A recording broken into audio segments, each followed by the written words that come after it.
Mga pingakulupit, mga miyembro itong Council 7182, Knights of Columbus sa Dagami Leyte. Mga pingapasko. What's up, brother Tama? Ayan, kumusta po kayong lahat and welcome to my YouTube channel. Anong meron ngayon, kuya? Good morning guys, exemplification for first degree and Christmas party at Knights of Columbus, Monsignor Emiliano Sisudario, Council 71.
Alright mga katoto, so Christmas party po ngayon ng KFC and this is the first time po na nag-attend po tayo. Shout out pa ho yun! Shout out pa ho yun! Bagong-bago may tatak. Shout out Vincent! Dante! Bong in the house! So nagsisimula na pong kumain doon yung ating mga brothers, mga katapa. Sticker ada pa. Maganda pa to.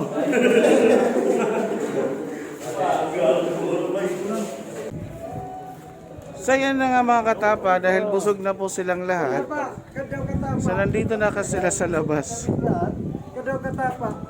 Ini, bago ini wala la resibo. O wala ko tanggali. Na-discompare kada. Wala la resibo. So yun, hindi tananggal yung ano, tatak. Tagpa. Oh, bawal sa makan. Sabot gulip mo. What's up? Nasulot. Kada ano pa.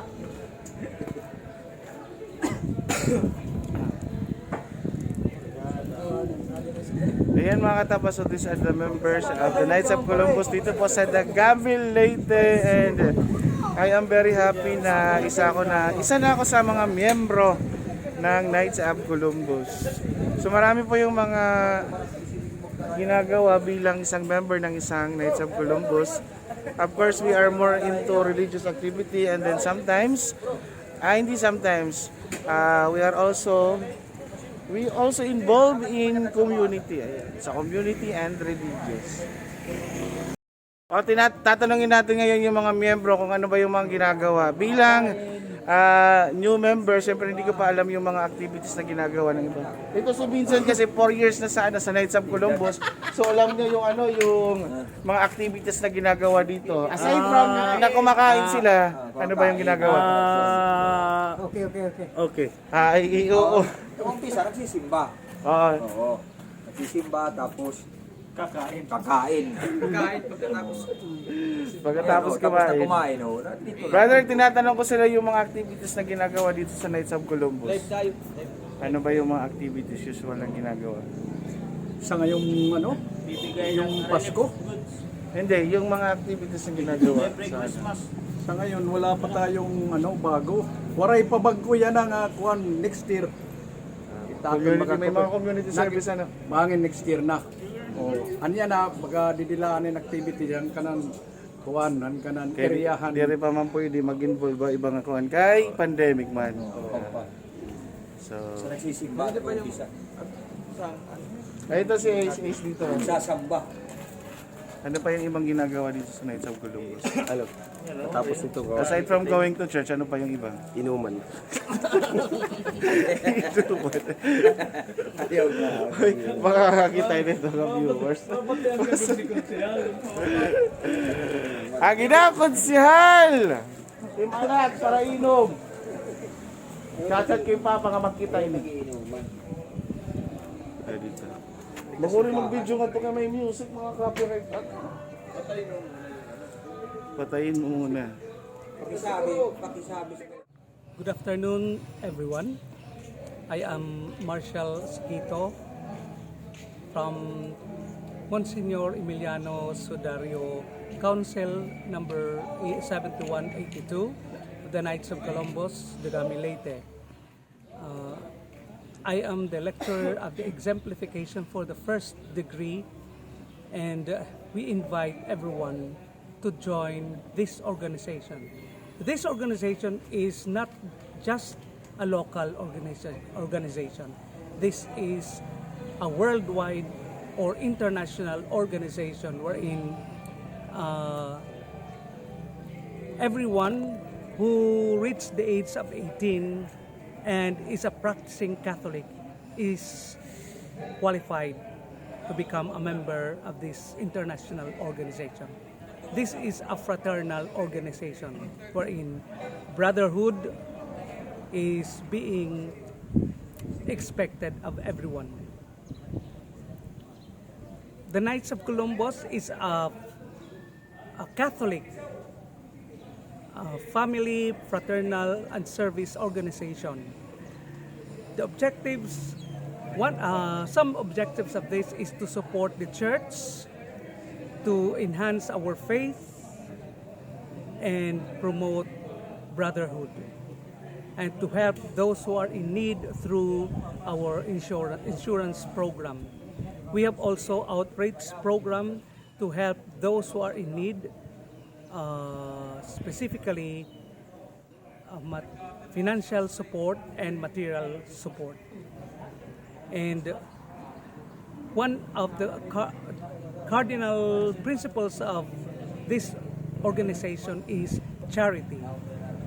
So each member should have to bear in mind that this organization is an organization for charity.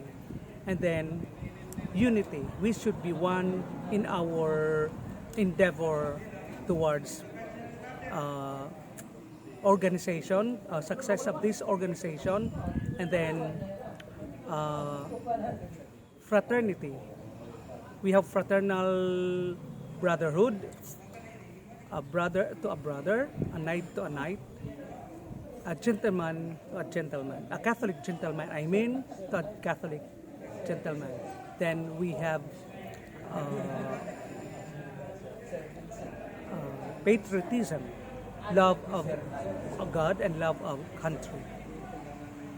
So we invite everyone, every male who reached the age of 18 and above to join this organization. This is an organization to help ourselves, enhance ourselves, and help others, to support others through charity. Thank you.